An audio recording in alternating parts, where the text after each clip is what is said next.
Hello everybody and welcome back on my channel. My name is Alex and today we're gonna make the next part from our assembly, and it will be this roller. It's very easy, so let's go ahead and start it.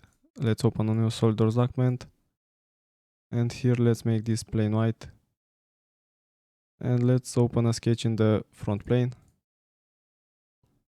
Here we'll start with two center lines, one vertical and one horizontal.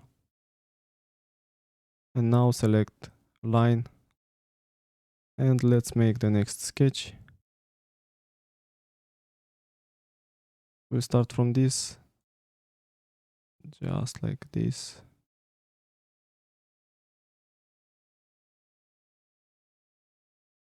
And then now select this, except this center line, select this center line and this sketch we just made, and we'll go up to mirror entities command. Now let's select this line with this one, select here make collinear and make equal. And now with smart dimension let's define it.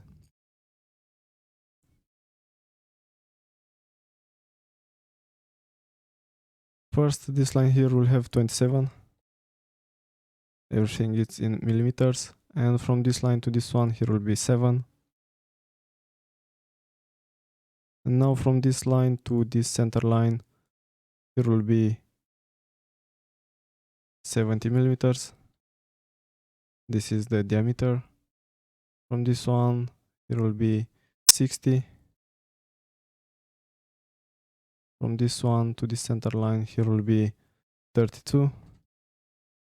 And now this one is fully defined already without us needing to give a dimension, because we made these two equal, because the dimension in between these two lines is the same as in between these two lines, which is 10 millimeters. And here should be 22, according to the drawing. And now this is fully defined. Go to features and use revolve at boss base command, and we'll have to select as axis of revolution this center line. Now press OK. This is almost finished. Now what we'll have to do is to apply a chamfer. So select from fillet chamfer.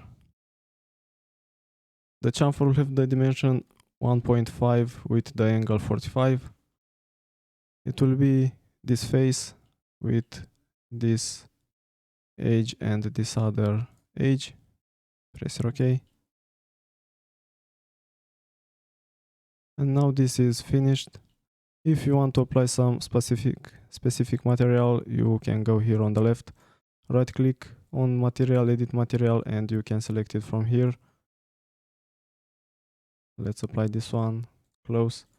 If you want to change only the appearance, you can go right here on the right to appearance, click on it, click on this arrow from appearance, and you can select here all kind of appearance from plastic, metal, and so on.